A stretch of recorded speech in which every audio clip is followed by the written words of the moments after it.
Oi pessoal, aqui é Marcelo Serrano, esse é mais um episódio do podcast Itaú Views. Antes de começar, aquele mesmo convite de sempre para você que nos escuta aqui no podcast seguir as outras plataformas do Itaú Views. A gente cria conteúdos complementares aos episódios no Instagram e todos os relatórios aqui do Research da nossa área macro ficam disponíveis no Telegram. Bom, o tema de hoje é a Argentina. A ideia é entender o cenário macro da Argentina, falar um pouco sobre oportunidades de investimento que parecem cada vez mais atrativas depois desse turnaround que a gente viu na condução política e econômica do país. E cada vez mais gestores aqui no Brasil, inclusive, têm olhado para essa tese. Na última semana, a gente recebeu aqui em São Paulo o Ricardo Cavana, que é estrategista de Argentina aqui no Research do Itaú BBA, e ele esteve aqui para participar de um roadshow com vários investidores institucionais e tentar trazer um pouco os principais insights aí sobre a economia argentina e também sobre as oportunidades de investimento, principalmente em bolsa. E hoje a gente aproveita a oportunidade para trazer aqui para o Itaú Views esses mesmos insights e também trazer um pouco de como está o humor dos investidores para a Argentina. Ricardo, tudo bem? Bem-vindo. Marcelo, tudo bem? Obrigado.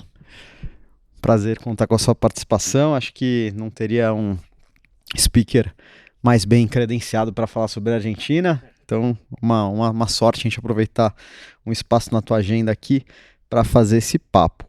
E antes de a gente falar um pouco da tese, dos indicadores econômicos, queria te perguntar como você resume um pouco o humor dos investidores usando como amostra as reuniões que você teve aqui em São Paulo e no Rio de Janeiro. Os investidores estão perguntando muito pelas eleições. Então eu diria que tem muito interesse para saber o que pode acontecer na frente política. E é importante porque as eleições também abrem a porta para o que pode acontecer depois na Argentina em termos macroeconômicos, não? Então temos duas datas muito importantes. Na primeira, no domingo 7 de setembro, onde a Argentina vai votar para renovar as legislativas da província de Buenos Aires, onde mora 37% da população. E outubro 26, vão ser as legislativas a nível nacional para renovar a metade da Câmara de Deputados e um terço do Senado. E a sorte das eleições vai ser bem relevante para o que possa acontecer depois na Argentina. Perfeito. E olhando um pouco para a parte econômica, a gente viu avanços importantes aí na parte de redução de inflação, a parte de câmbio também. Como você enxerga a economia argentina hoje? A gente discute um pouco de desaceleração, mas qual que é o resumo que você faz dessa nova condução econômica até aqui? Eu diria que a principal novidade é que a Argentina tem uma situação fiscal equilibrada. É uma exceção total, mas 200 anos de história. E o governo, quando assumiu, a Argentina tinha um déficit fiscal de 5% do PIB, mas um déficit quase fiscal de 15% do PIB. Hoje a Argentina tem contas fiscais equilibradas e um balanço do Banco Central bastante sano já. Então, um cenário novo, de curto prazo.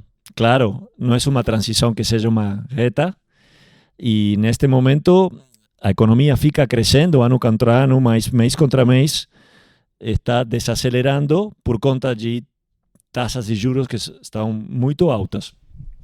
Esse era outro ponto que eu ia falar com você, né? Um pouco da condução da política monetária, juros altos e como que as perspectivas para a política monetária devem, inclusive, reverberar para o mercado de créditos, mercado de renda fixa na Argentina e, claro, para balizar um pouco o interesse de investidores também internacionais.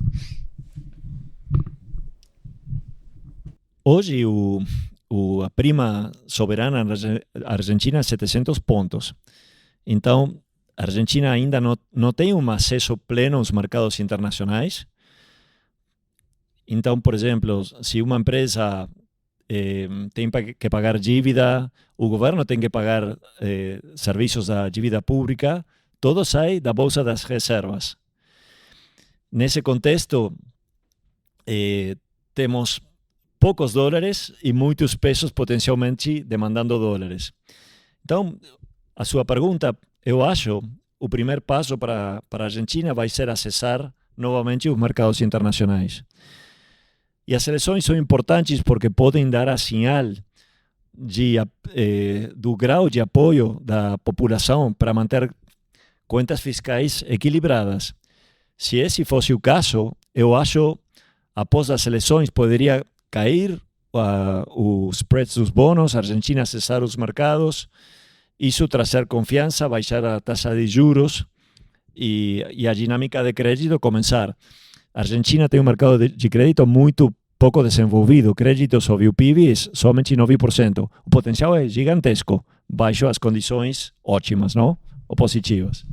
Perfeito. E a gente comentou a melhora nos indicadores econômicos, em contrapartida, toda a incerteza com a proximidade de eleições legislativas que podem, enfim, impactar a condução, a formulação das políticas. Mas como é que fica o investidor nessa equação? Ele já está, enfim, aportando, interessado de uma maneira mais vigorosa na Argentina, ou você acha que ainda há receio? E como esse investidor está se comportando? Receio, certamente receio. Acho interessante para aqueles investidores que estão dispostos a tomar o risco para investir em um mercado que é muito particular, porque a Argentina não é um mercado emergente, é um mercado standalone, não? Uma qualificação que somente uns poucos países têm. Isso acontece porque a Argentina não tem mercado de crédito, tem controle de capitais. E eu vejo o lado positivo, porque se vai para um lado mais normal, o potencial de melhora é tremendo. Mas os investidores, se eu olho o mercado de equities, os fundos de investimento locais somente têm 3% dos seus ativos em equities, muito pouco. Os long only estão fora, porque a Argentina não é um mercado emergente. Os hedge funds investiram com expectativas de Milei ganhar, mas agora tem receio após a sorte das eleições. O que tento dizer é que, desde um ponto de vista de posicionamento técnico, muito poucas pessoas hoje têm investimentos na Argentina. E eu acho muito interessante, porque também as valuações que temos no mercado de equity na Argentina são muito mais baixas que em outros momentos. Perfeito. E agora, aprofundando um pouco o papo em equities aqui, a gente viu que as principais ações tiveram uma queda considerável aí, entre 20% a 45%, desde os picos de janeiro, que foi um momento que marcou toda aquela euforia com a mudança política. Mas agora a gente já falou em outras perguntas sobre os reflexos das eleições, a cautela do investidor. Então eu queria perguntar como você projeta o ambiente político e como o mercado tem precificado essas eleições, dado que talvez já tenha realizado um resultado lá no começo do ano, agora com esse desconto, talvez a situação se apresente como uma janela. Como você está vendo isso? Bom, minha opinião é uma janela onde a oportunidade fica dada pela possibilidade de que após as eleições as expectativas são que a Argentina fique por o caminho de equilíbrio fiscal. As avaliações são muito baratas em termos históricos comparado com outros períodos onde as expectativas ficaram positivas. Dar uma ideia, por exemplo, no setor bancário. Hoje os bancos estão a 1,3 valor livre. No momento de euforia, por exemplo, com Macri, chegaram acima do 3. O ano passado, com a euforia com Milei, acima de 2, 2,5. Então, para mim, o mercado está muito descontado. O que dá um potencial interessante se o rumbo das políticas na Argentina fica no caminho de equilíbrio fiscal. Certo. E você trouxe um pouco esse olhar de valuation comparando com média histórica e o exemplo do setor de bancos. Se a gente também comparar, dadas as dificuldades dessa comparação, mas com os peers da Argentina aqui e outros mercados com similaridades, se a gente pegar como exemplo bancos, que é um segmento que é mais fácil de fazer esse tipo de comparação em diferentes geografias, isso se torna ainda mais atrativo? Você acha que o investidor faz esse tipo de avaliação comparativa colocando a Argentina em par a outros emergentes? Eu acho a Argentina muito particular pela volatilidade que historicamente ha mostrado, não? Mas eu acho que o caso que faz a Argentina atrativa é o potencial de crescimento de crédito. 9% do PIB. Chile, Brasil, Peru, Colômbia, México, são todos mercados muito mais desenvolvidos. E a renda per capita argentina está em um nível comparável com o mais alto da região. Então, não tem razonabilidade. E eu acho que na história fala que situação de déficit fiscal contínuo tiram o crédito para o governo. Agora temos a possibilidade, com contas fiscais sanas, que o crédito cresça para o setor privado. Então, eu acho que o investidor vê o potencial do crescimento que tem a Argentina em termos do crédito. E poderia pagar avaliações mais altas se acha que o crescimento vai ser sustentável e possível. Então, cada vez que a Argentina começa um período de euforia, as avaliações vão para cima de 3 vezes o valor livre, que em outros mercados talvez seja mais difícil. Ótimo. E é para a gente tentar deixar um mapa para o investidor que, a despeito da volatilidade, das incertezas, quer tentar montar uma posição em Argentina. Quais seriam as ações com maior potencial, as top picks na sua visão? Tanto single names aí, como também setores que se destacam. Primeiro setor para mim é o financeiro, os bancos, porque mostram muito, de um jeito muito direito, as melhoras nos spreads soberanos. O segundo setor interessante é energético, dado que a Argentina, a produção de petróleo vai crescer por muitos anos, e de gás também, produzindo recursos não convencionais em Vaca Muerta. Tem um componente de preço de petróleo também, então os bancos é puro Argentina, petróleo e Vaca Muerta, mais preço de petróleo.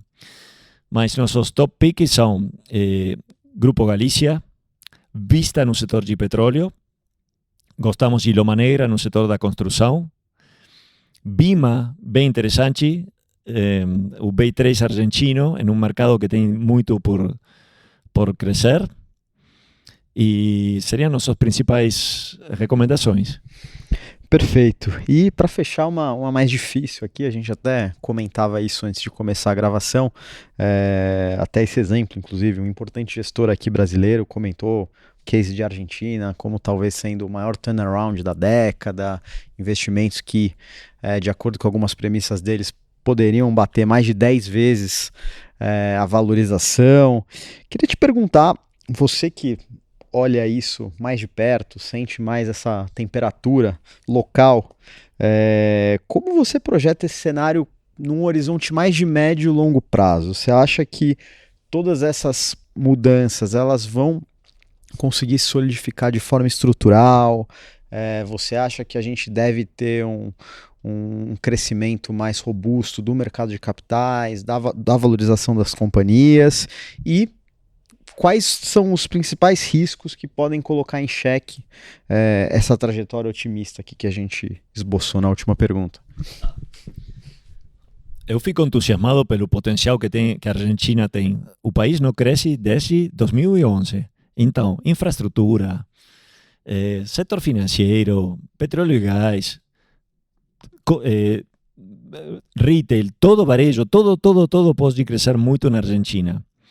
A sua pergunta se estamos em presença de uma mudança estrutural, temos, minha opinião, uma grande oportunidade de construir uma mudança estrutural, mas vai levar muito esforço. Então, agora temos, por exemplo, as eleições. Após as eleições, o que segue são a reforma trabalhista, de aposentadoria, simplificações tributárias, muito trabalho por diante. mas eu acho um momento interessante. Não lembro uma situação onde o país tem equilíbrio fiscal como uma convicção de mantê-lo a qualquer custo, uma situação de conta corrente bem razoável, um déficit pequeno, que está coberto por FDI.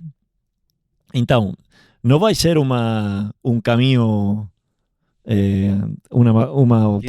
linear, não.